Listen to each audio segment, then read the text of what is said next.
any way we can increase our chances for a long and healthy life? Dr. Joel Wallach explains why most chronic and degenerative diseases are preventable through proper nutrition. You'll learn why people in certain cultures throughout our world typically live well over 120 years with almost no incidence of cancer, heart disease, diabetes, or other common illnesses that shorten human life.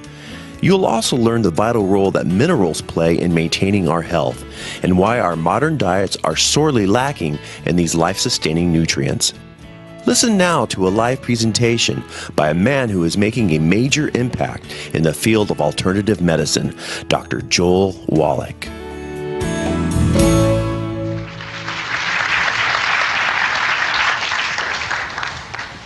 Well, I'm certainly glad you're here. How many of you grew up on a farm or still work a farm or have anything to do with livestock? Well, I'll tell you what, you're my kind of people, because I grew up on a farm in West St. Louis County, and we start out with beef calves, and if you raise livestock, the only way you can make money is if you raise a lot of your own feed, for those of you who don't have that experience.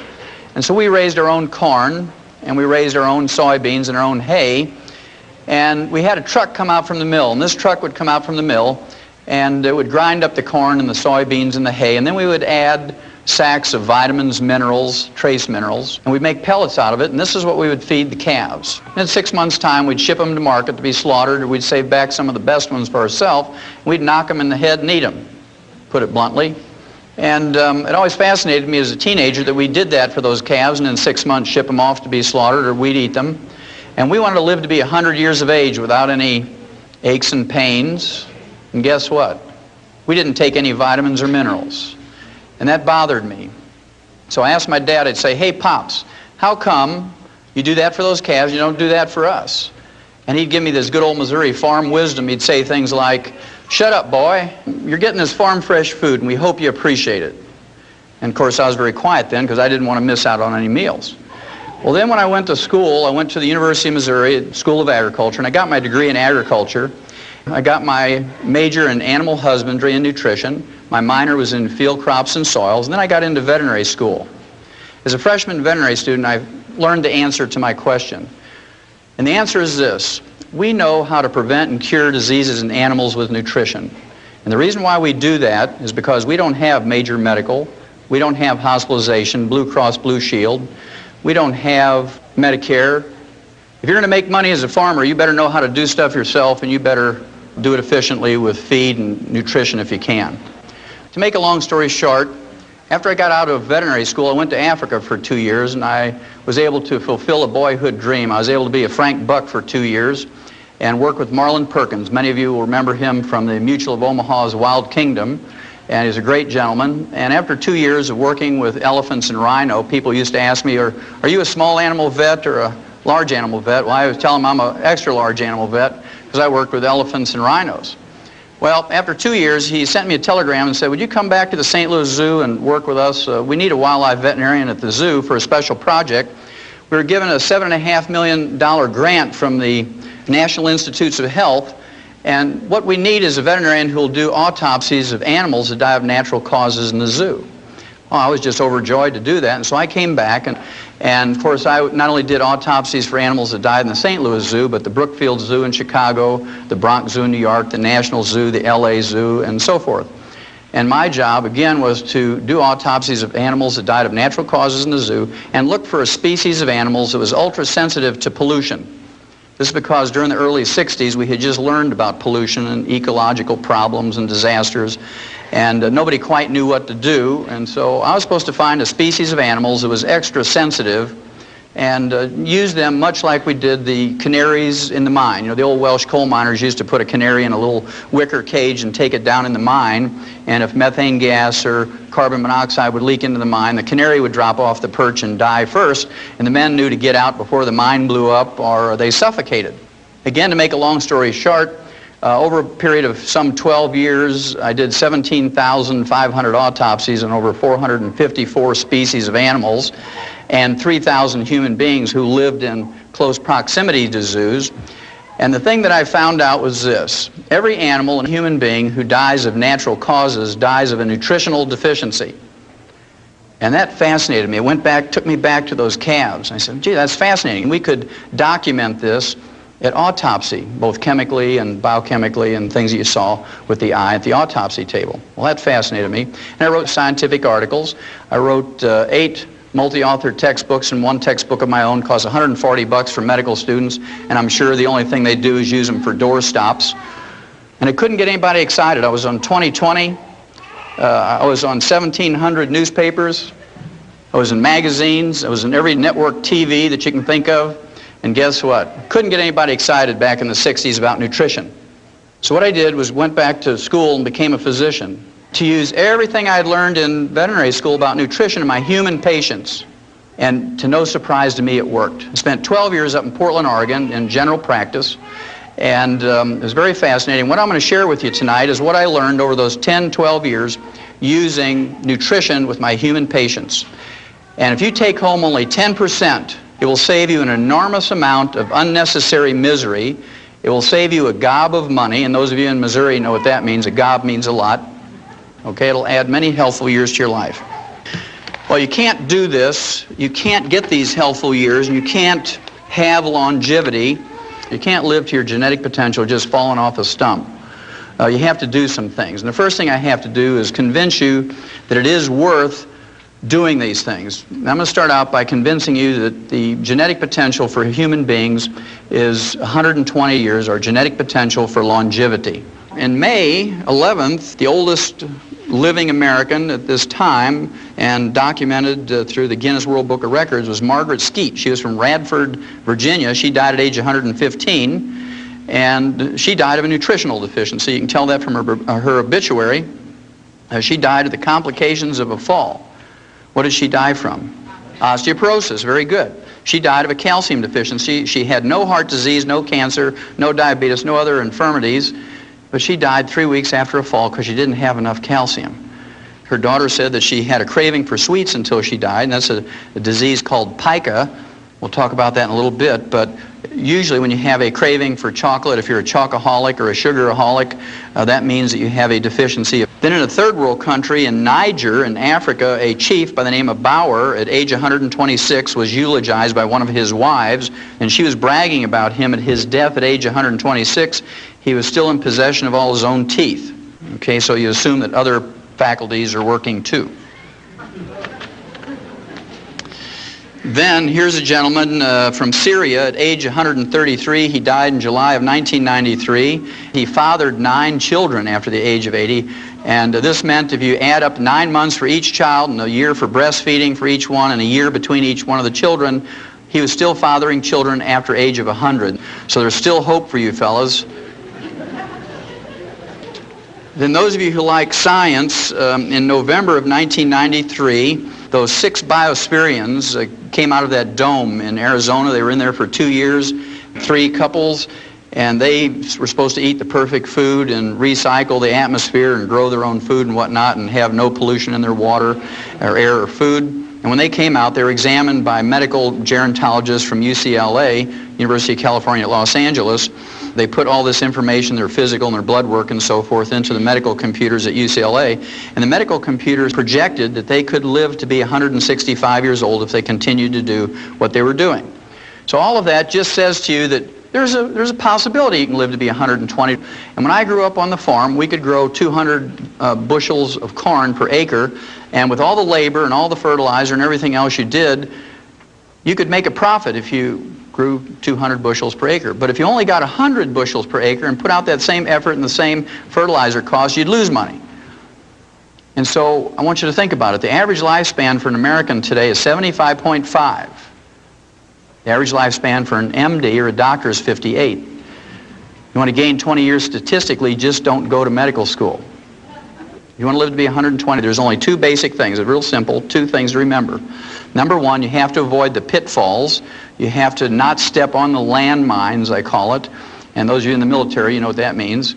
You do something stupid like step on one of those things, you kill yourself wastefully or unnecessarily. And of course, if you play Russian roulette or smoke excessively or drink excessively or wear a black sweatsuit and run down the middle of the highway at 2 o'clock in the morning, you're going to get struck by a car. All of those things are foolhardy, but it's amazing how many tens of thousands of people die in America from doing those stupid things every year. The last thing I will share with you on that subject of avoiding the landmines, I'd suggest very strongly to you that you avoid going to doctors. And I'm going to back up that statement, which is a pretty strong statement, from Ralph Nader's group in January of 1993, just about a year and a half ago, January 13th. He put out a news release based on a 3-year study on the causes of death in American hospitals, and it was a 1,500-page report, this 3-year study, and I'm not going to waste your time or mine by going over the whole thing word for word, but the bottom line says a lot. Quote, 300,000 Americans are killed each year in hospitals alone as a result of medical negligence, unquote. I'm going to read that figure again because it's a huge figure. Quote, 300,000 Americans are killed each year in hospitals alone as a result of medical negligence, unquote. Now, he didn't say slipped away quietly out of neglect in a corner somewhere while they're waiting for an x-ray. He used the word killed. When you use the word killed, that means there was a procedure the doctor was doing went wrong somehow. That means that they gave them a wrong prescription. They put a decimal point in the wrong spot and gave them an incorrect dosage. These people were killed. 300,000.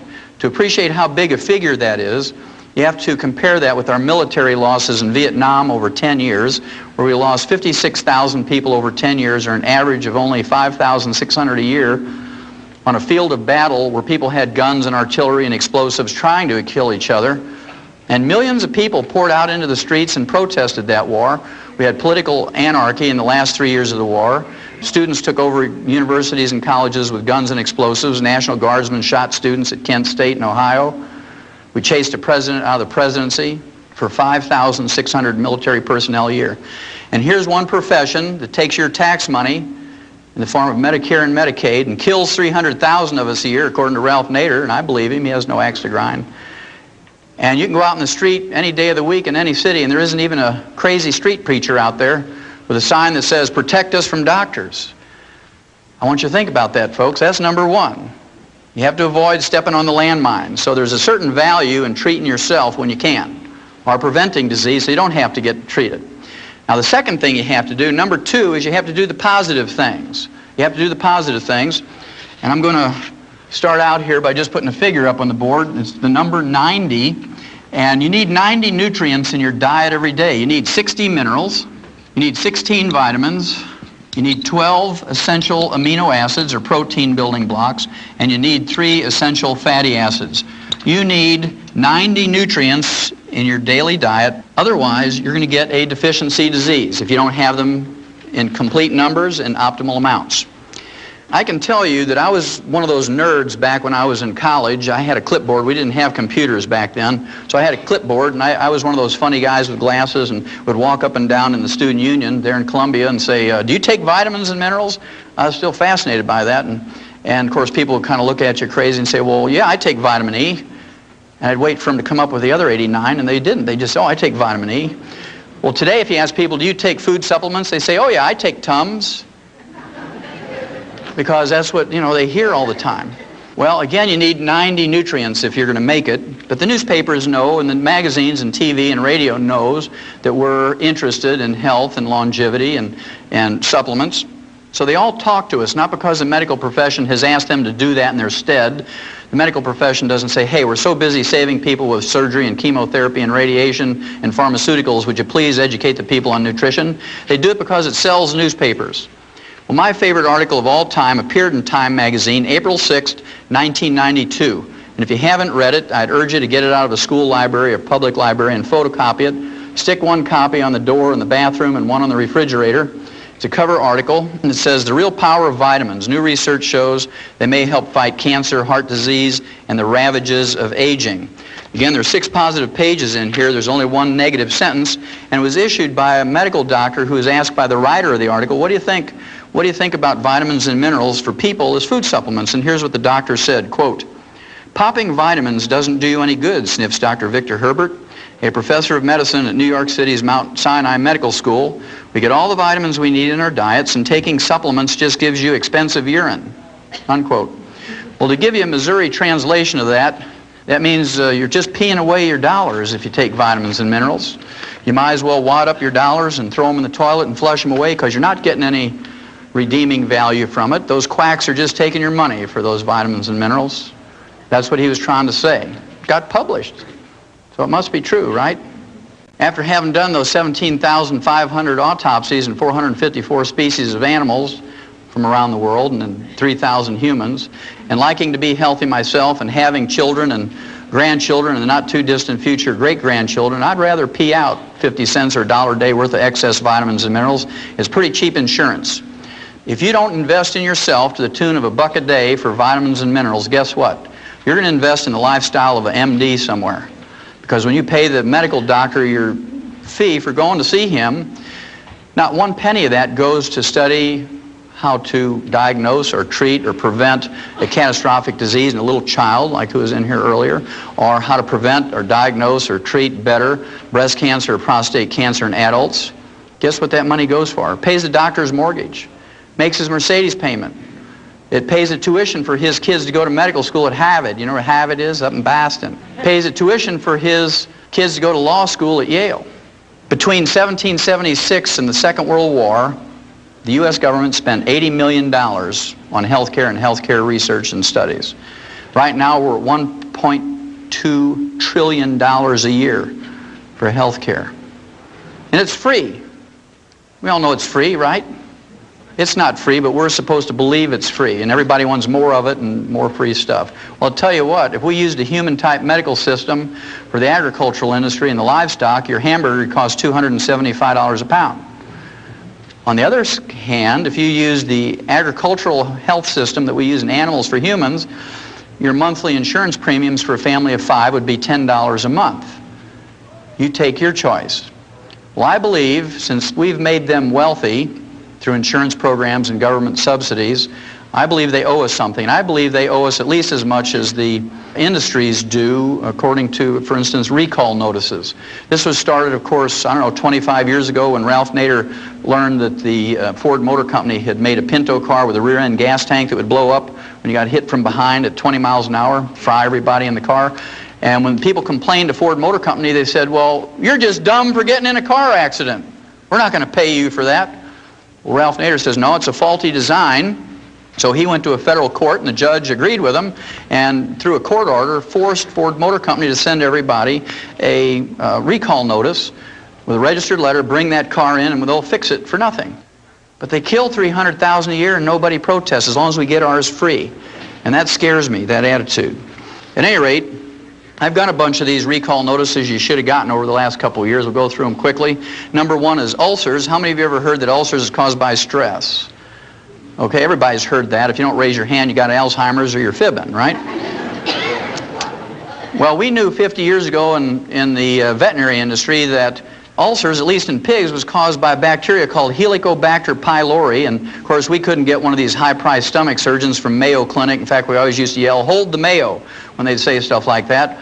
Otherwise, your pork chops would be $275 a pound to pay for that kind of surgery. And we learned that with a trace mineral called bismuth and the tetracycline antibiotic that we could prevent and cure those stomach ulcers in pigs without surgery. And so that's what we did. It cost $5 to cure a pig of stomach ulcers with bismuth, the trace mineral, and tetracycline. Well, the National Institutes of Health now, not the National Enquirer, but the National Institutes of Health came out in February 1994 and said, ulcers are caused by a bacteria called Helicobacter pylori, not stress. And they can be cured. They actually use the cure word in this news release. Medical researchers never do that. They always say, shows promising results or may be beneficial. They use the cure word, National Institutes of Health, and they say can be cured with a combination of the trace mineral bismuth and tetracycline. Well, for those of you who don't know what bismuth comes in, you can get it from any grocery store or drugstore. It's pink, about $2.95 for an 8-ounce bottle, and it's called Pepto-Bismol. So a teaspoon a day full of Pepto-Bismol and some aurimycin calf scour pellets, you can take care of ulcers. Now you have your choice, whether you're going to treat your own for $5 or go get whittled on. That's your choice. Then what's the number 2 cause of death in Americans? Terrible disease called cancer, right? Now when doctors get information on cancer, you'd think they'd photocopy that, and when they send you that bill, they should send you some photocopies of this stuff. Well, in September of 1993, the National Cancer Institute, not the National Enquirer, but the National Cancer Institute, and the Harvard Medical School up in Boston did a study on cancer patients, and they came out and they said an anti-cancer diet was found. Well, at any rate, they picked China to do this study because in one province, Henan province in China, they have the highest rate of cancer in the whole world. They took 29,000 people for 5 years in this study, and what they did was give them different vitamins and minerals at double the recommended daily allowance for Americans. Now that's a trivial amount. For instance, they used vitamin C for one group, and of course the RDA, or recommended daily allowance for vitamin C, is 60 milligrams. Double that's going to be 120 milligrams. You can't go into a health food store and find a vitamin C tablet or capsule for less than 500 milligrams for an adult. And of course, Linus Pauling, the gentleman with 2 Nobel Prizes, says if you want to prevent and treat cancer with vitamin C, you got to use 10,000 milligrams a day.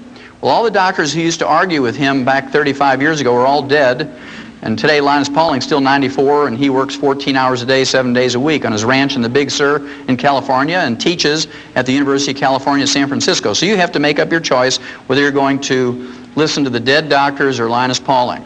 Your choice. Okay, vitamin C, double the RDA, nothing happened. Vitamin A, double the RDA, nothing happened. Zinc, riboflavin, the trace mineral molybdenum, niacin, nothing happened. In one group, they got a major benefit. In this group, they got 3 nutrients at one time. They got vitamin E, they got beta-carotene, and the trace mineral selenium. Those 3 were at double the RDA. And if you get a 0.5% benefit in any nutritional or pharmaceutical experiment, you've made a major improvement in humanity's life. And so these articles get published. So I want you to remember that statistic. 0.5% is major benefit. Well, in this group that received the vitamin E, beta-carotene, and selenium for 5 years, deaths from all causes were reduced by 9%. Almost 10 out of every 100 or 1 out of every 10 who were going to die in that 5 years from any cause survived. Then cancers, all cancers, 13% survived who would have died without those 3 nutrients. So 13 out of 100 lived who would have died. And then the type of cancer that was most prevalent in Henan province, stomach and esophageal cancer, 21% lived who would have died. 21 out of 100 lived. Now to me those are significant numbers, and your physician, for the number 2 cause of death in America, should have sent every one of you a photocopy of that. At least giving you information. Even if he didn't want to give you the advice, give you the information, let you make up your own mind. Well, here's one I think is funny on one hand, and on the other side it tells you the attitude of physicians. This has to do with arthritis. It was in September 24th, 1993 that it was released. Again, it was from the Harvard Medical School and the Boston VA Hospital. How many of you in here have ever been to a VA hospital? Anybody in this room? Okay, good. Well, you know, the people who've been to a VA hospital, you have 2 opportunities to give your life for your country. Once on the field of battle, and the other's in the VA hospital, right? Well, at any rate, the title of the release was Chicken Protein Halts the Swelling and Pain of Arthritis in a Patient Trial. And what they did, they took people who failed to respond in any way to medical treatment for arthritis. These people got gold shots, methotrexate, they got aspirin, prednisone, cortisone, everything else you can think of, physical therapy, and the only thing left for them was joint replacement surgery. Okay, now before Harvard Medical School, the VA hospital was going to give it to them, they said, look, we're looking for some people who are willing to suffer for 90 more days, just 3 months, because we want to try something, a short-term experiment, and they got 29 volunteers. And what they did for those 29 volunteers who failed to respond in any way to medical treatment for arthritis was they gave them a heaping teaspoonful of ground up dried chicken cartilage in their orange juice every morning. Just a heaping teaspoon of ground up chicken cartilage. And in 10 days, according to Harvard Medical School, all the pain and inflammation was gone. These are people who didn't respond in any way to medical treatment. In 30 days, they could open up a new pickle jar that had never been opened. And in 90 days, 3 months, they had maximum return of function. Here's the funny part. The funny part comes by a statement of the guy who was the director of that study from Harvard Medical School, and here's what he said, quote, listen to the words, they're very important, quote, after 3 months it was clear that the drug was beneficial, unquote. Because it worked, chicken cartilage had become a drug. You can see he's thinking about patent numbers, and his eyes are rolling around with $300 a capsule, 20 patients, and you can just see him calculating, right?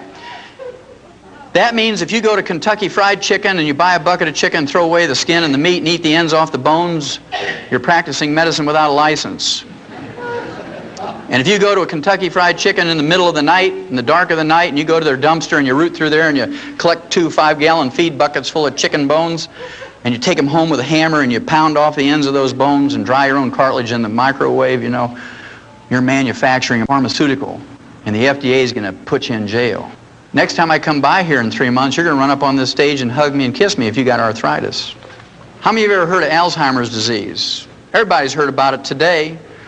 50 years ago, when I was a little kid, there was no such thing as Alzheimer's disease. It's a new disease, one of those things that just sort of happened. Now it's a major disease. 1 out of every 2 people who reach age 70 get Alzheimer's disease. Pretty scary. We learned 50 years ago in the animal industry how to prevent and cure in the early stages Alzheimer's disease in livestock. Can you imagine how much a farmer would lose if the pigs were all laying there scratching their heads saying, "Why am I here? Where is the feed box?" Because if they're not gaining a couple of pounds a day, you're losing money, right? So we learned in the agricultural industry how to prevent and in the early stages cure Alzheimer's disease. And we do it with high doses of vitamin E and low intakes of vegetable oil. You say, Wallach, that's crazy. High doses of vitamin E. Well, you should have got a recall notice from your doctor in July of 1992 because the University of California, I mean, we're talking about a sophisticated research medical school here. University of California, San Diego came out and said, vitamin E eases memory loss in Alzheimer's victims. Now, they're only 50 years behind on that from veterinary medicine, so you might be safer going to a veterinarian. Then how many of you in this room ever had a kidney stone? Anybody in here ever get that, kidney stone? Okay, I see a few in here. What's the first thing a doctor told you to give up nutritionally when you got your kidney stone? Give up calcium. No dairy. No dairy. None of those vitamin mineral things with calcium in them because they have the stupid, naive, ignorant belief. That's pretty intense.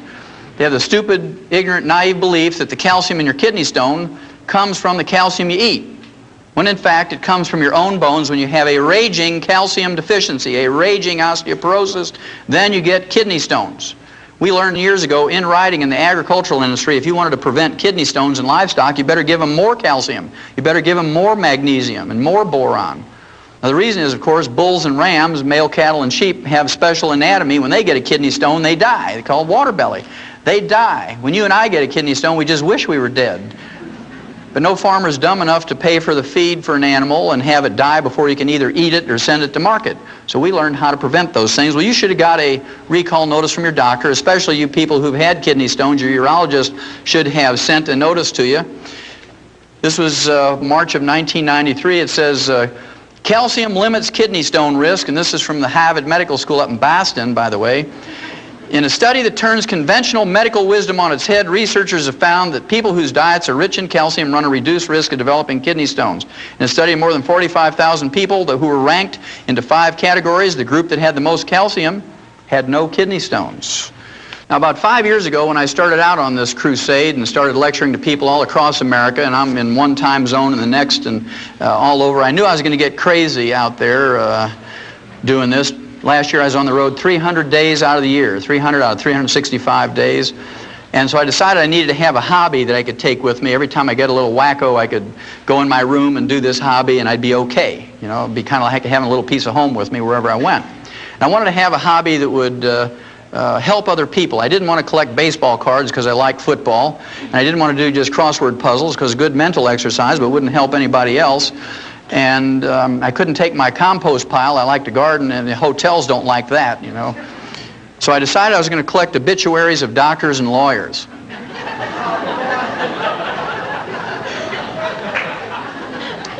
Now, as crazy as that sounds, remember I told you that doctors live to an average age of 58, and we live to 75.5. And here's a group of people, professionals, who pontificate to you and tell you, well, this is what you need to do. You need to give up salt and no caffeine, and you need to not eat butter and eat margarine and do all these crazy things. And they die at age 58 on the average. And anyway, I got a few of them here, some of my favorites. This is Dr. Stuart Cartwright, age 38. He dropped dead in his home. He was a family practitioner of a ruptured aneurysm. That's a ballooning of an artery that's a weakened artery because of the fragmenting or the brittle condition of the elastic fibers in arteries. Just like when you hit a chuck hole with your car tire and you break the cords in there and you get a balloon. He dropped dead like he was poleaxed, okay, right in his home from a ruptured aneurysm. Now we learned in 57, Aneurysms are caused by a copper deficiency. We had a pilot project, turkeys, and we made complete food pellets where you put all the 90 nutrients in there. And in the first 13 weeks, fully half of those turkeys died. Farmers were out there every morning picking them up by the bushel basket. They took them to the state diagnostic labs and they were autopsied, and they found out that they all had died from a ruptured aortic aneurysm. So they doubled the amount of copper in there, and the next year they didn't lose a single turkey from a ruptured aortic aneurysm. And they ran that experiment in mice and rats and rabbits and dogs and cats and calves and sheep and pigs and whatnot, and guess what? They found out that there's a whole series of diseases that are caused by a copper deficiency. Gray hair is the first sign. When you start getting gray hair, regardless of your age, you got a copper deficiency. You get skin wrinkles because the elastic fibers in your skin are going. Those little crow's feet around your eyes and facial and body skin wrinkles. You look like you're a little prune drying up. Okay? Then, of course, there's the varicose veins. That's caused by an elastic fiber breakdown. Then, of course, parts of your body begin to sag. Under your arms, your breasts, your bellies, your legs, all this stuff starts sagging. And you can go to a cosmetic surgeon or plastic surgeon if you want, but it's a lot cheaper and a lot more effective and a lot safer if you just take some copper. Dr. Cartwright may have had a medical degree, but he didn't have expensive urine, so he died of something that even a turkey wouldn't die from. Then here's one. This fellow, he was a doctor's doctor, Dr. Martin Carter. He almost made it. He died at age 57. He got his medical degree from Harvard Medical School and his PhD in medicine from Yale.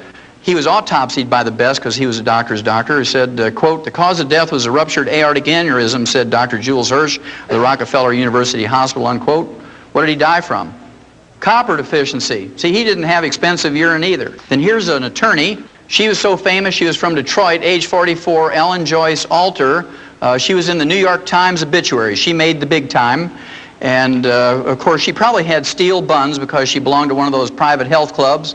All these gals want steel buns, you know, doing their little exercises. But she didn't have expensive urine because she died of a ruptured cerebral aneurysm. When they don't do an autopsy, the symptoms could be called a stroke or subdural hemorrhage, but very frequently they're caused by a ruptured aneurysm, which is a copper deficiency. She didn't have expensive urine. How many of you here have ever heard of a guy by the name of Stuart Berger?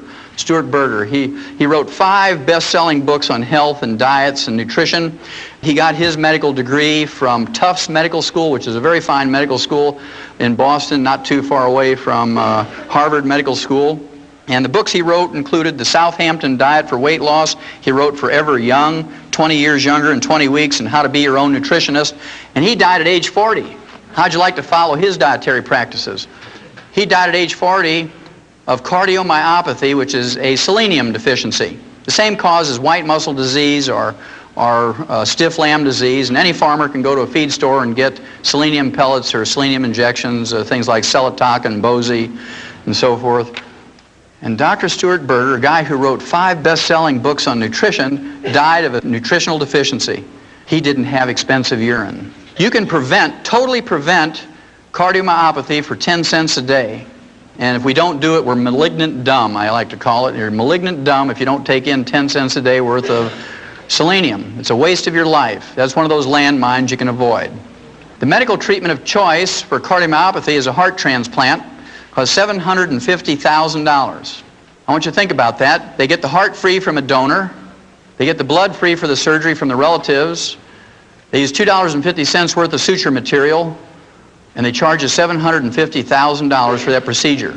Now, 6 months ago in LA, when they had the earthquake, they were putting people in jail for 60 and 90 days for price gouging for selling these terrified people a gallon of water for $4.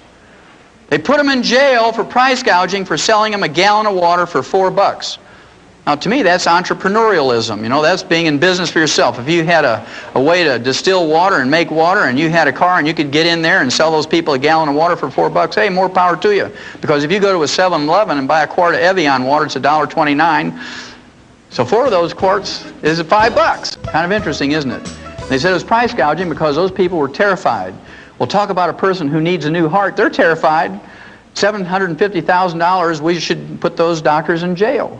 But we bow to them because, oh, that's high-tech medicine. Out of 270 million people in America, you save about 50 a year. Is that cost-effective? I don't think so. Dr. Stuart Berger didn't have expensive urine. Now here's the last one, and many of you may know this woman. Her name was Dr. Gail Clark. She was age 47. She was the chief cardiologist of the West St. Louis County group of hospitals. She was the chief cardiologist for the St. Mary's Health Center in Richmond Heights in St. Louis County. She was age 47. Guess what she died from? Heart attack, a cardiomyopathy heart attack. You can just see her walking down the hall. She's got the stethoscope around her neck. You know, this is their little status symbol. Got my stethoscope around my neck. Back when I was in school, they folded it up very bravely and put it in their pocket. Boom! She falls down. She has a heart attack right in the hall. And, of course, the nurses scoop her up and put her on a gurney, and they call the technicians and another doctor, code 3, code blue, whatever it is, and they whip her into the room. And you can hear them, let's say you're a cardiac patient, you're laying there, you're all hooked up to the monitors and the IVs, and you hear them say, okay, tear her clothes off. Okay, stand back. Didn't work, turn it up, stand back. And then you hear that terrible sound when you know that the treatment didn't work. The flat line when you know the heart is gone. And everybody walks out of the room dejected, and you say, nurse, what happened next door? And she says, well, your cardiologist, you know, the chief cardiologist of this hospital, age 47, Dr. Gail Clark, just died of a cardiomyopathy heart attack. We can see all the patients, they're holding their gowns. And they're running out of that hospital, leaving their watches and their shoes and their checkbooks and everything and their plastic credit cards because they don't want to get what Dr. Gail Clark got. To me, the Reader's Digest is a magazine that never says anything negative or bad about anybody or any group. It's the sweetest little magazine that ever was. The September 1993 issue features an article that says, can you trust your doctor? It lists 12 ways that doctors scam your money. And I'll let you read 11 of them yourself. I'll give you the worst one. In addition to their income from office fees and surgical fees and lab fees and hospitalization, doctors get a kickback from the labs and the x-ray labs and clinics and hospitals. They get a kickback of $421 every time they send you in for a CAT scan or an MRI. And doctors tell you, oh, we do that because we're practicing defensive medicine, because if I miss something, 1 in 10 billion, you're going to sue me. So I do this just to protect myself. Well, if it was just to protect themselves and you knew them and they knew you, 90% of the people say, oh, just skip it, doc. If you don't really think it's necessary, let's save the money. But they got something more than defensive medicine to worry about. They get $421 in a kickback for every time they send you in for an MRI or a CAT scan. Well, when I practiced for 12 years up in Portland, somebody come to me with a terrible headache, never had one, I'd just walk up to them and tap them on the sinuses, and if they'd collapse to their knees, I know they had a sinus headache. Oh, doc, why'd you do that? Well, I just wanted, that's a cheap lab test, you know. Then if they had, thank you, if they had blood dripping out of their nose, I'd take a $35 x-ray to see if they had a cancer in there. $35 and a free lab test, as opposed to $421. If I wanted to make that $421, I'd have been a good thief. What I'd have done, I'd have built a chute right into that CAT scan machine, because I knew how to build chutes living on a farm. And I'd have gone out in the street and I'd have got every homeless person, I'd line them up in them chutes, and I'd put soup and a Big Mac at the end of that tube, you know. And I'd say, I'm going to buy you a $1.50 dinner. I'm a good guy. I'm going to buy you a $1.50 dinner. You just got to go through this chute, go through that tube, and you get your sandwich and your soup. Man, they'd be flowing through there, maybe 100 a day. And I could start adding some things up. It'd be a lot of fun. At any rate, the average doctor gets $228,660 a year in CAT scan kickbacks. $250,000 a year. In any other industry, if you do that, politicians, lawyers, businessmen, stockbrokers, they get put in jail. But doctors, it's okay, because insurance pays for it. We don't mind if they steal. It's blind. It's free. Remember I told you I was going to tell you about pica. Pica is a funny disease, P-I-C-A. I'm not talking about the type style that you see in typewriters and computers. But pica is a disease that farmers know about. In horses, it's called cribbing, when they chew on the feed bunk, the wooden feed bunk. You know you better give them some minerals, otherwise they're going to eat that feed bunk. In cattle, dairy cattle especially, where they're losing lots of minerals through their milk all the time, intensive milking, you'll see them picking up big rocks in the creek and chewing on them, or they'll chew on barbed wire, or maybe you'll see them walking down through a path with a deer bone in their mouth or something, or a shingle. That's called pica. And a good farmer or husbandryman knows you better give them some minerals, otherwise they're going to eat the barn or something. In human beings, we see this at funny times. Pregnant women are notorious for pica. In the middle of the night, they'll elbow their husband and say, hey, you better get up, I want some pickles and ice cream. They're craving minerals because that fetus is pulling minerals out of their body. And they need some more minerals. And so it's recognized as a craving for things like sweets and salt. We see this in pregnant women. I used to have people come to my practice and they say, "Doc, do I need to go see a shrink?" I said, "Why is that?" "Well, I wake up in the middle of the night and I go outside with a spoon and I eat dirt." And no, that's okay. Just make sure it's clean dirt.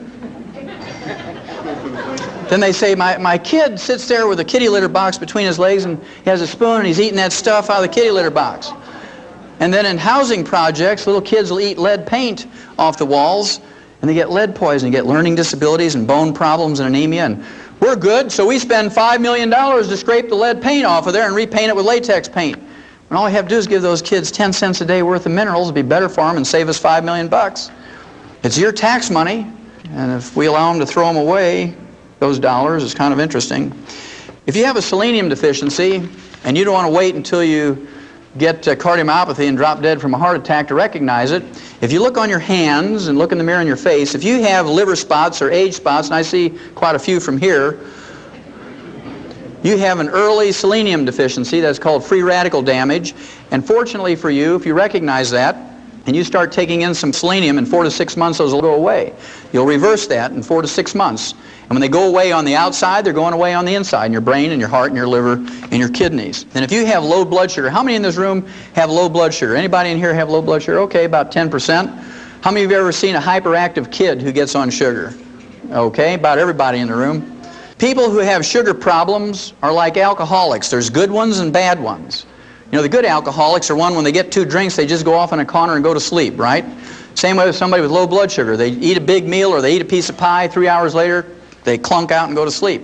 Then there's bad alcoholics. They're the one that gets 2 drinks in them and they get violent and raged and they want to fight everybody. Punch holes in the wall, and, you know, big brave fellows, and they kick their wife and kick the dog and take the chainsaw and cut their neighbor's tree down and all these wild things and drive reckless down the roads and kill people. Those are the bad drunks. Well, people who have blood sugar problems, there's bad blood sugar people too. They get a little crazy. Okay, I don't know how many of you remember the Twinkie defense, right? Remember when somebody murdered 2 people and he claimed he ate a Twinkie 3 hours before he murdered them, so they let him off because he got temporarily insane every time he ate sugar. Now, don't any of you try that. Well, chromium and vanadium deficiency will result in these sugar problems, low blood sugar, and if you let it go on for any length of time, you develop diabetes, chromium and vanadium. Then a tin deficiency, the early symptoms of a tin deficiency are male pattern baldness. I see a lot of tin deficiency in this room. Yes. And if you let it go on for any length of time, you get deafness. Then there's a boron deficiency, and you gals should know about boron because it helps you keep the calcium you take in your bones so you don't get osteoporosis. Boron. Also, it helps you make estrogen. It helps you fellas make testosterone. If you don't take in enough boron, you ladies are going to suffer miserably going through menopause. Okay, you're going to have all those terrible symptoms. You fellas don't get enough boron, can't make testosterone, you won't know whether to lead or follow on the dance floor. You're going to be confused. She's saying he's got a boron deficiency. The first symptoms of a zinc deficiency is you lose your sense of smell and your taste. You say, oh, you know, food just doesn't taste good anymore, and you don't have a cold or anything like that. And you say, your wife says, well, aren't you excited about dinner? I spent the whole day in the kitchen cooking dinner. He said, well, I didn't smell anything when I walked in. You know, he's got a zinc deficiency. Well, in laboratory animals, there's some 7 rare earths. These rare earths are trace minerals you need in lesser amounts than you need trace minerals, and they actually double the lifespan of laboratory animals. They've not been proven in humans yet, but I'm not going to wait 500 years for doctors to approve it. They're still arguing over vitamin C and calcium, right? So I'm just going to do it. Didn't kill any laboratory animals, it just doubles their life, and it's not a drug. These rare earths are called lanthanum, praseodymium, neodymium, samarium, europium, ytterbium, and thulium. There must be a reason why they're named after Old Testament cities. Well, remember I told you we needed 90 nutrients, we need 60 minerals, we need 16 vitamins, 12 essential amino acids, and 3 essential fatty acids. And of course, we're lucky in that plants as a group can make most vitamins, amino acids, and fatty acids. Plants can do that because they just take carbon out of the air and make carbon chains to make vitamins, amino acids, and fatty acids. But you have to eat 15 to 25 different plants a day in the right combinations to make this happen. Theoretically, it's possible, but most Americans don't do it. The average American thinks if they eat some potato buds out of a Betty Crocker box, they're eating a vegetable. Okay, so you got to be careful what you're considering a vegetable. Then, of course, people want to do right by their doctor, and they eat low-fat turkey breasts, and they put a half a jar of mayonnaise on there, and they put it between 2 slices of Wonder styrofoam bread. Remember that stuff you can insulate your house with and put in your shoes when you get a hole in the shoe? I remember when I was a kid, it was a lot of fun because we have Wonder Bread. We didn't have TVs back then on the farm. We didn't even have dryers that went round and round, so the only thing you could do in the wintertime was sit in the kitchen and wonder at a loaf of Wonder Bread.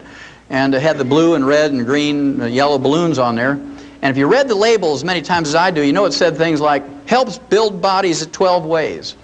And about 15 years later, the FDA made them change it to help build your body 8 ways. Now if you go to the store and look at Wonder Bread wrappers, it just says Wonder Bread. So it kind of gives you a clue. So even though this is theoretically possible, it's not likely to happen that you're going to get your vitamins, amino acids, and fatty acids in proper proportions from your diet. And so if your life is as valuable to you as mine is to me, and my children's and my grandchildren's is to me, I would make sure that I take in all my vitamins and amino acids and fatty acids, because I guarantee you won't make it to 120 if you don't. You're just not going to do it.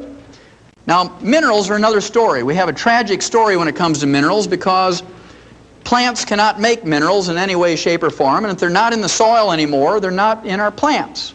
Our farm soils and our range soils are depleted of minerals, and the crops, the grains, the fruits and the vegetables, and the nuts that are grown on these depleted farm and range soils are minerally deficient, and the people who eat them get mineral deficiency diseases, and the only way to prevent and cure them is with mineral supplements. Do you think it's gotten any better? No. It has not gotten any better, it's only gotten worse. And the reason is, if you guys do what we did, and people continue to do, is we put NPK on our land, nitrogen, phosphorus, potassium, and you see it as these 3 numbers in many combinations of ratios, and these represent percentages of these 3 nutrients, nitrogen, phosphorus, potassium. And those of you who don't have any experience on farms, the reason why we do this is farmers get paid for tons and bushels. There's no subsidy that encourages people to put 60 minerals back in the soil. You get paid for tons and bushels, and for 40 bucks an acre, you can get the maximum yield in tons and bushels. It only takes 5 to 10 years to deplete the land of minerals, because every time you harvest a crop, those plants pull minerals out of the soil, many pounds per acre every time you haul a crop out. So soon those minerals are gone. And if you only put back in 3 and you take out 60, it's like a checking account. If you only put $3 in your checking account every month and write checks for 60, what's going to happen to your checks? Boing, boing, boing, they bounce, exactly. Well, I can tell you that our health is bouncing right now to the tune of $1.2 trillion a year. It's our responsibility, each and every one of us, to be responsible for our health and consciously take in these minerals. Well, I have a lot of people ask me, well, what did these people do thousands of years ago? They didn't even have commercial fertilizers. What did they do, these societies that had long-lived people and whatnot? Well, I want you to think about the Egyptians, the Chinese, people from India that lived around these great rivers, the Nile River, the Ganges River, the Yalu River in China. And what used to happen was every year or so it would flood, just like it did here in northern Missouri last year. And every time it flooded, guess what would happen? It would bring silt or rock dust from mountains from 500 or 1,000 miles away. And those people would pray to every god they had, the water god, the sky god, the wind god, the rock god, to flood. We pray, don't flood. They used to pray to flood because they had their floods during the winter time, and it would put silt and minerals back in the soil, and their grain was very valuable. King Philip, who was the father of Alexander the Great, married the 12-year-old child queen of Egypt, Cleopatra. She didn't look like Elizabeth Taylor, all made up in beautiful costumes. She was a little flat-chested teeny bopper, not very sexy. But Philip married her because she controlled the best wheat in the world. And if he wanted his Macedonian army to conquer the world through his son Alexander the Great, he needed the best wheat in the world, so you could march 20 hours a day, fight for 6 hours, and win. If they used the wheat from the depleted soils in Greece, they couldn't go 20 minutes without saying, "Mommy, pick me up." Can you imagine these big Greek soldiers? "Oh, my legs hurt, pick me up." And so they knew the best place to get wheat was from Egypt.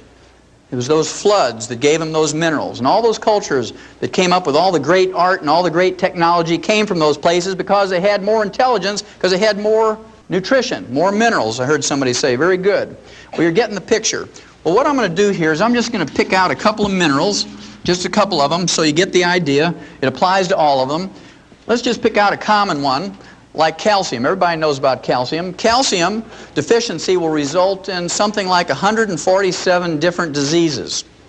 They're just different names. They're named after people like Bell's palsy. You know, everybody knows about that. One side of your face sags. It's not a true stroke. It just affects your facial muscles. It's caused by calcium deficiency. We'll talk about it in a little bit. But everybody knows about this one, osteoporosis. It's the number 10 killer of adults in the United States. It's very expensive. It costs you $35,000 each for each hip to replace. It's okay. It's free. Insurance will pay for it. It costs you $70,000 for both hips. As expensive as it is, and the number 10 killer, remember, Mrs. Skeets from Radford, Virginia, aged 115 years of age, she died of complications of a fall.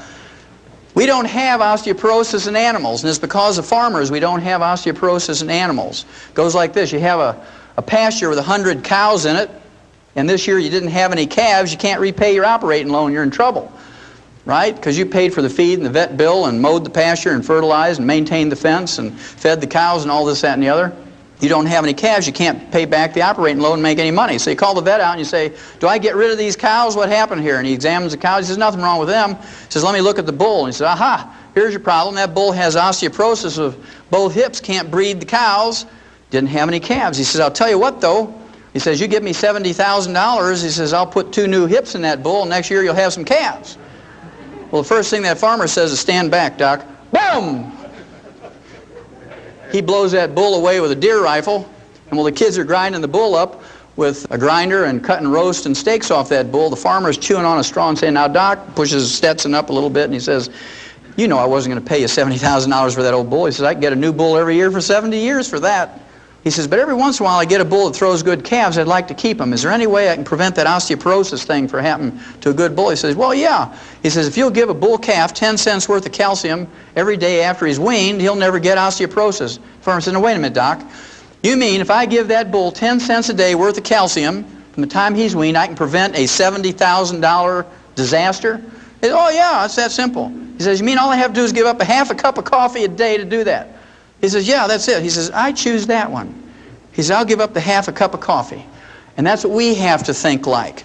Then there's receding gums. Dentists and periodontists will tell you that if you want to prevent and cure receding gums, you better floss and brush after every meal. If you believe that works, I have some oceanfront property in Montana to sell you. If you all know your geography, you know that doesn't work. Now, as a veterinarian, I've seen hundreds of thousands of animals of all kinds, mice, rats, rabbits, dogs, cats, sheep, pigs, horses, lions, and tigers, and bears, and they don't get receding gums. And they don't floss. Now, they do get funky breath, but they don't get receding gums. Well, if you want to smell something, you just let a camel breathe on you, boy. Well, the reason we don't have receding gums in livestock is because we've dealt with the osteoporosis problem. Receding gums is not a deficiency of flossing. It's, in fact, osteoporosis of the jaw bones and of the facial bones. So if you have gingivitis or receding gums, you have advanced osteoporosis. Those bones around your teeth are melting away little bit by little bit every day. And if you take your teeth out at night and put them in a glass next to your bed and that fizzy stuff, you have major advanced osteoporosis because all your bone has melted away. Then there's arthritis. We talked about that a little bit earlier. Remember the chicken cartilage? 85% of all arthritis is caused by osteoporosis of the joint ends of the bones. You're talking about degenerative arthritis, osteoarthritis, sciatica, lumbago, rheumatism, all those sorts of things.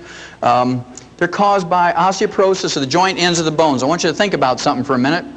If you don't take a pain reliever or an anti-inflammatory for that arthritis, let's say you get arthritis of the hips, you're going to kind of favor that a little bit, aren't you? You're going to get a cane or a walker or crutches. You're going to favor it, and so you don't put any weight on it. I want you to think about that for just a second, because then I want you to think about driving your tractor in a field or you're driving a Mercedes down the highway. Either one, doesn't matter, whichever you love more. Let's say you didn't put the nut on that oil pan real tight and all the oil drained out. And that light on the dashboard comes on and says, I'm getting hot, you better give me some oil. And that light irritates you. So you stop, you open up the hood, you get your clippers out, you know, your fence clippers, and you clip the wire to that light, and you close the hood, and you just keep driving. Would you do that to your tractor or your Mercedes? No, you wouldn't. But we take those pain relievers for arthritis, and we go out there and square dance and do the Texas two-step and do our 5-mile walks and our aerobics. That pill works real good, Doc, because it killed my pain. And you're just wearing that thing off faster and faster. Then your doctor's really going to get rich because you need joint replacement surgery. Then there's hypertension. This is one of my favorites, so I'll put a star over here. Hypertension is high blood pressure. What's the first nutritional thing that a doctor will tell you to give up nutritionally when you get high blood pressure? Give up salt. Everybody knows that one. That's been ingrained in our head. Well, they must think we're dumber than cows, because what's the first thing you put out for your livestock, and it's about that big? A salt block. No farmer is going to be economically viable if you don't put a salt block out for your livestock. They're going to die. Your veterinary bills are going to go crazy. But we're supposed to believe that we don't need salt, and you can get everything you need out of your lettuce and your whole wheat bread and stuff like that. Well, don't believe that one either. If you believe that, I got some more oceanfront property in Montana for you. They took $30 million of your tax money, and 2 years ago, after a 20-year study, they came out and said that they took 5,000 people with high blood pressure, they took them off their medication and put them on a reduced salt diet, a restricted salt diet, and they all died. No big surprise, but somebody got a PhD degree and everybody was happy, right? But when they looked at this results, they said that, oh, only 99.7% of the people didn't get any results from that before they died. 0.3% did get some result, dropped their blood pressure 1 point before they died by restricting their salt. So the referees who judged that article said, oh, doesn't matter, you might as well let high blood pressure patients eat salted peanuts and dill pickles and salt their food to taste, because it doesn't matter. In fact, worrying about the salt is more stress than taking the salt. Then they had a control group with 5,000 people with high blood pressure, and they doubled their RDA of calcium, and they stopped the experiment in 6 weeks because 85% of them were cured of their high blood pressure just by doubling their calcium intake. Now, they didn't cold turkey stop their high blood pressure medication, but what they did was they went to the doctor and he says, you don't need this medication anymore. What are you doing? I said, well, I'm on this experiment where I double my calcium intake. Anybody get a recall notice from your doctor saying it's okay to salt your food to taste and please do double your calcium intake? Anybody get that?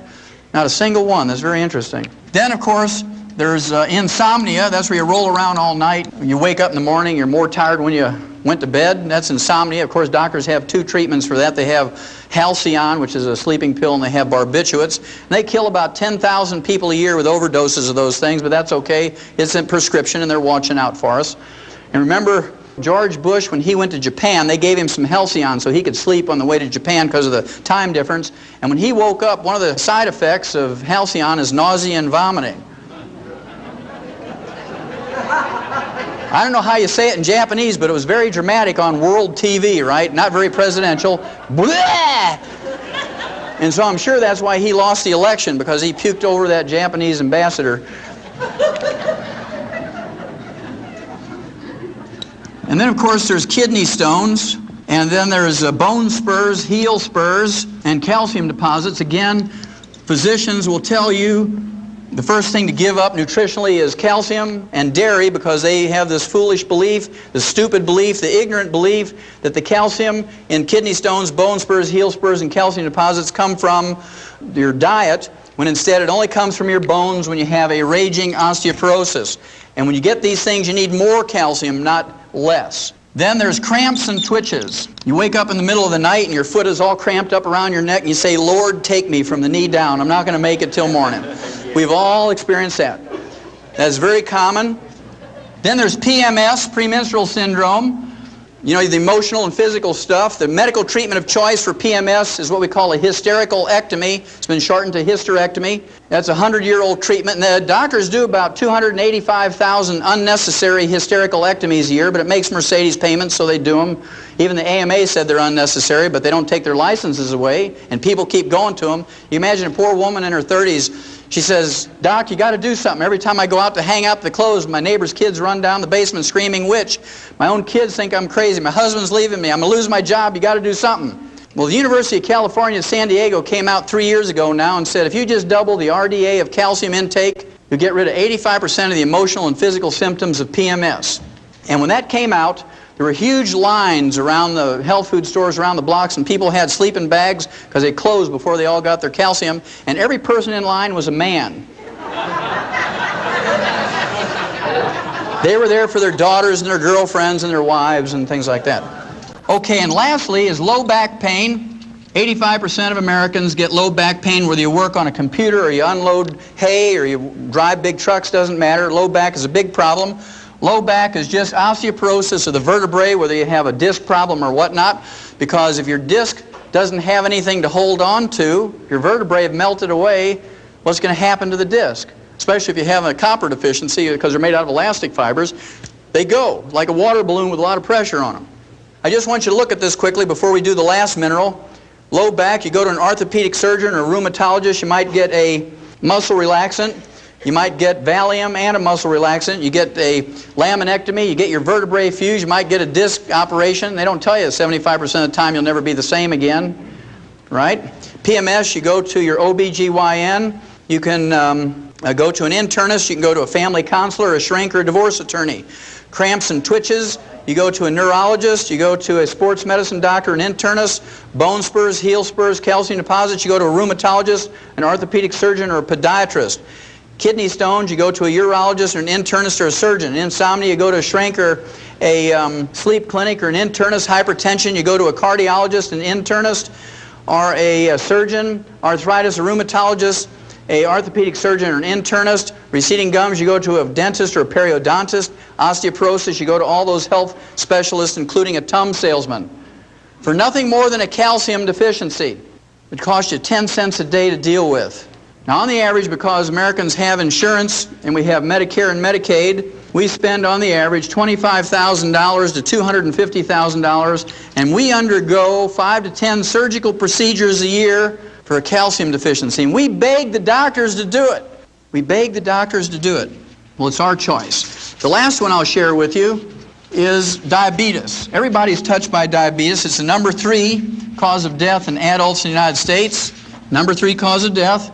And it has terrible complications and side effects, diabetes. The side effects include blindness of many kinds. Then there's a kidney failure with dialysis and kidney transplant. There's cardiovascular disease of all kinds, and of course that contributes to the number 1 cause of death. Then there's amputations. Everybody ought to have one of those because they're totally paid for in their health thing. They assume that you're not just going to get one because you want to get everything on your health benefits.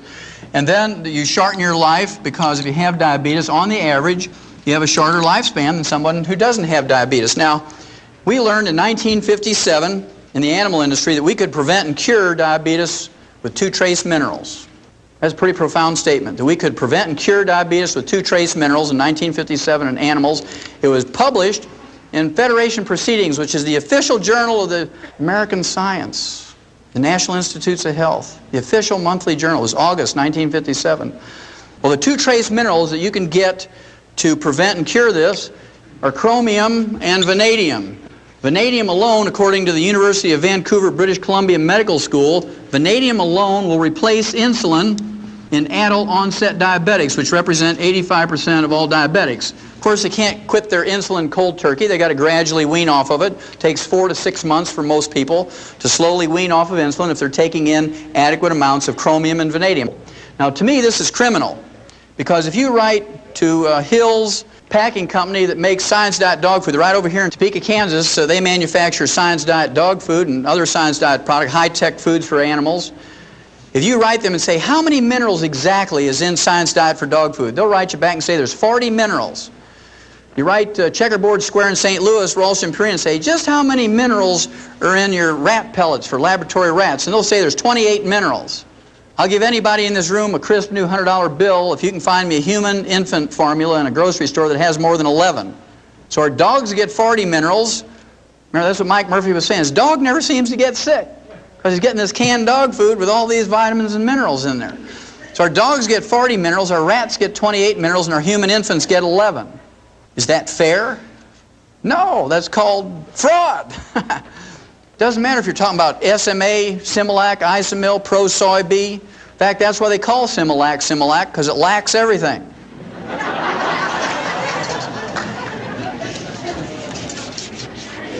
Okay, if I've convinced you that you have to consciously take in all the minerals yourself, that you can't depend on your food, and certainly you can't depend on anything that's boxed or packaged or bottled, There's three types of minerals that you have to be concerned about. One is metallic minerals, and metallic minerals are essentially ground up rocks. Metallic minerals are things like oyster shell, egg shell, dolomite, limestone, calcium carbonate, clays of various kinds, Mount Marulanite clay, seabed minerals, tums. They're only 8 to 12% absorbable. When you reach age 35 to 40, it drops down to 3 to 5%. And I have to tell you a story here. I ran into a guy at a meeting like this up at Grand Rapids, Michigan, and this fellow owns a porta potty business. You know, that's that green or blue colored outhouse. Man, if we'd only had one of those back when I was a kid. We had these ones with splinters, you know, in the wood. He said, I see something that describes that in my porta potty business. I said, what's that? He says, well, when we take those things back to the shop to clean them out with a pressure hose, he says, we put a quarter-inch grid underneath them because kids throw rocks and sticks and toys in there, and if we don't put a grid there, it blocks up the sewer system. It costs us thousands of dollars to fix it. Every time we clean one of those out, we find hundreds of vitamin tablets. I said, well, how do you know they're vitamin tablets? He says, well, it's really easy. He says, right on the coating it says Theragram M, 1 a day Centrum. He says, come here. And he takes me out in the back of his shop, and there's this literal mountain of all these vitamin pills he got out of his porta potties. If you read the labels on those multiples, they say your iron comes in the form of iron oxide. What is iron oxide? Rust. You might as well just go out to an old railroad track and take your butter knife and scrape some of that rust off and lick it, and you're going to get your iron supplement. Well, that's what they're giving you. I'll show you how bad it is if you take something like calcium lactate, which is a common metallic mineral. Let's say it's a calcium tablet, calcium lactate, 1,000 milligrams. If you take 2 of those, you're not getting 2,000 milligrams of calcium. In fact, I have people all the time say, well, I took lots of calcium, Doc. I hear you on the radio talking about calcium and arthritis, and I took 2,000 milligrams of calcium a day. It didn't help my arthritis. In fact, it got worse. I said, well, what kind of calcium are you taking? They said calcium lactate. Well, there's your problem, because only 250 milligrams of that is metallic calcium. So let's say you absorb 10% of that. Then the other 750 milligrams is lactose or milk sugar. So 10% of 250 is 25. So if you take 2 of those tablets, you're not getting 2,000, you're getting 50 milligrams. So to get what you need to take 90 of those tablets a day. You need to take 30 with each meal, and you got 59 more minerals to go. Then there's those people who want to do things naturally. Let's see if you can do anything good with 10 pounds of spinach. And let's be fair, let's see if you can get 1,000 milligrams of magnesium. I picked magnesium because in green leafy vegetables you have a lot of magnesium because of the chlorophyll, right? It's part of the chlorophyll molecule. And any pound of anything, you got 454 grams. In 10 pounds of spinach, you got 4,540 grams, of which most of that, 97%, is water. And let's say you have 1 gram of chlorophyll in that 10 pounds of spinach. There's 50 milligrams of magnesium. You got to divide that into the 1,000 you want. You get a factor of 20, which you multiply times the 10. You have to eat 200 pounds of spinach. You got 58 more minerals to go. Okay, so you got to be a pretty big person to accomplish all this. Even as big as I am, you can't get it done. So I prefer to supplement rather than do those things.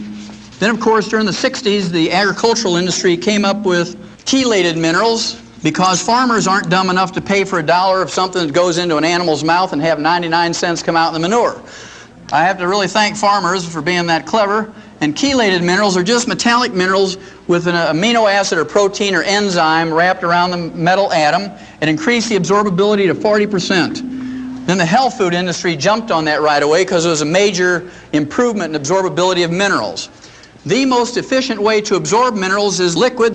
They're very small particle size, are 7,000 times smaller than a red blood cell, and they're negatively charged, so you actually have an electrical or magnetic gradient that concentrates these minerals. Plants have a very interesting part to play in colloidal minerals. Remember, we said that plants cannot create minerals. If they're not in the soil, plants can't make them.